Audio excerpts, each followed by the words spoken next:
اعوذ باللہ من الشیطان الرجیم بسم اللہ الرحمن الرحیم یا صاحب السجن ارباب متفرقون خیر ام اللہ الواحد القہار۔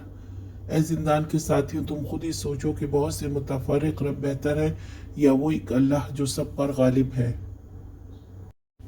اب یوسف علیہ السلام نے اپنے ان قیدی ساتھیوں سے کہا، اے میرے قید کے ساتھیوں، جیسا کہ ہر نبی نے اپنی قوم کو اے میری قوم کہنے کے بعد توحید کا پیغام دیا، اور یوسف علیہ السلام نے بھی اسی طرح ان کو مخاطب کیا اپنے ساتھی کہہ کر، تاکہ محبت کا ماحول ہو اور بات کرنے میں آسانی ہو۔